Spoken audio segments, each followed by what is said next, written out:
I was in the bottom of a 6-foot deep hole. I was all alone, and I was cutting a pipe that was just a little bit too long. So my chest kind of just locked up on me. And I knew in that moment that if I didn't get out, I was going to die in that fucking hole. So here's the story of how a normal workday almost killed me. It was a typical July day, 2022. I was working in the hole by myself. My cousin was down the way. He was working in a hole. And what it was they tore the road out. And we had to rebuild and re-pour 27 new drain basins. And they're never going to re-asphalt it. 115-degree heat index. There was no shade. There was no breeze. No way to get out the elements in a 6-foot hole cutting a pipe. And nothing felt off until it did. My cousin walked by the hole and he tossed me a Gatorade. And he went on down to his hole to keep working. And I drank a little bit of my Gatorade, started cutting again.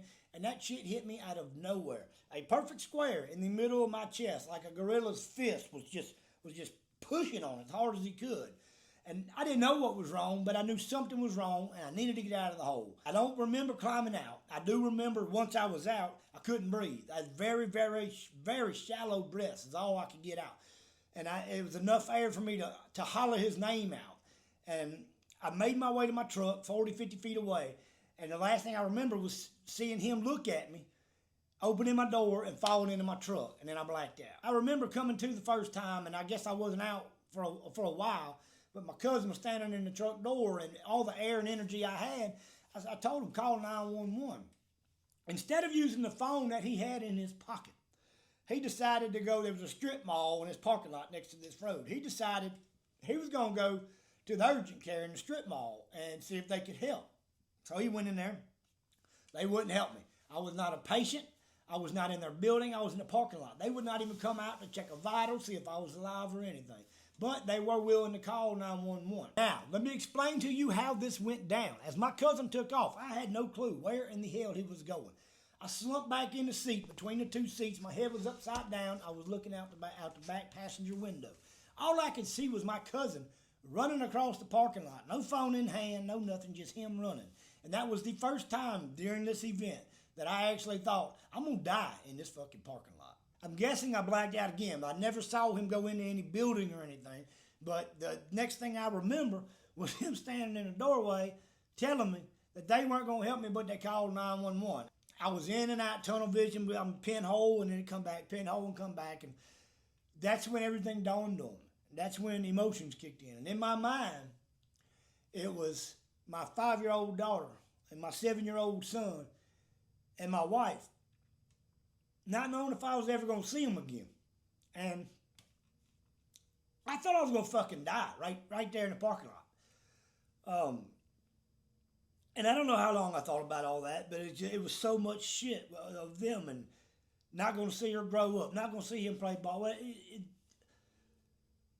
However long it was, I started to hear sirens in the distance, and it turns out that the fire department was a half a mile from where we were. And I could hear the sirens. I remember hearing sirens in the distance, and they were getting louder, and that's when it clicked in my head, like, help's here. Like, I can go. I'm done. I'm going to let go. So I let go. And everything I had, the energy, everything I had been fighting just was fucking gone. Like, I went completely black. And I woke up to an oxygen mask on my face. 2 guys picking me up out of the truck, putting me on a gurney into the ambulance.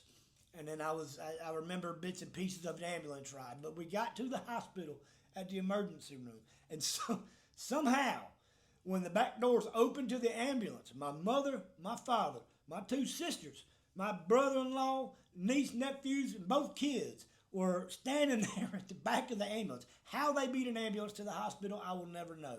But they did. And I smiled because everything that went through my head prior to that, I knew then wouldn't be an issue. Love you too, baby.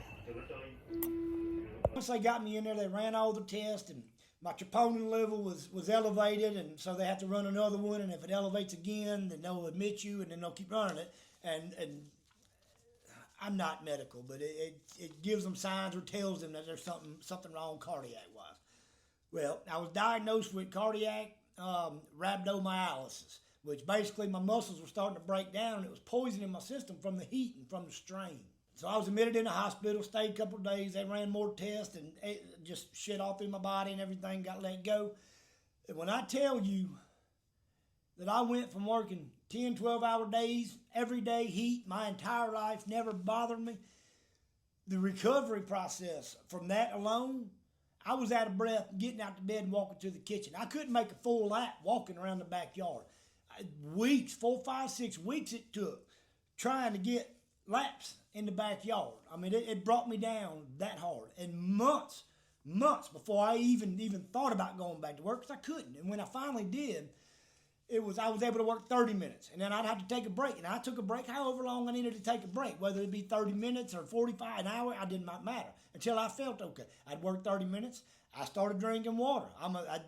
Water became a part of my life. It was never a part of my life before. I drank here and there to kind of keep hydrated or make myself think so.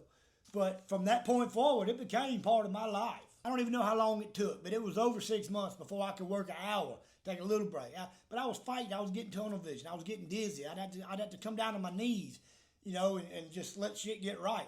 I was wearing a Apple Watch that would constantly monitoring my heart, my heartbeat rhythm and all that. And I was so and to this day, I feel every tick. I feel every movement. I feel everything in my chest.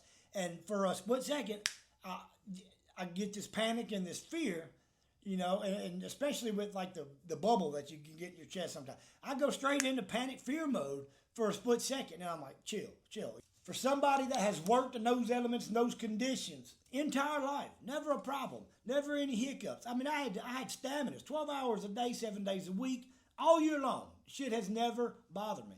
But at that moment in the recovery process, it felt like somebody had unplugged me. Like there was no gas left in the tank, just pain. I work differently now. I don't work 12-hour days anymore. I don't work 7 days a week. I am not going to die on your job site. I pay attention to the signs that my body is telling me. I'm not lazy now. I'm alive now. And there's a big damn difference. That one day changed how I look at everything. I was always the guy that pushed through. I was always the guy that was there. Now, I would rather walk off a job before I die on that son of a bitch. I didn't make this video for sympathy. I made it for the one person who's going to ignore the signs. Don't. Take breaks. Watch the heat. Or you're going to be the next one telling a story like I almost couldn't. And this wasn't even the first time something tried to kill me on the job site. But that's another story for another day.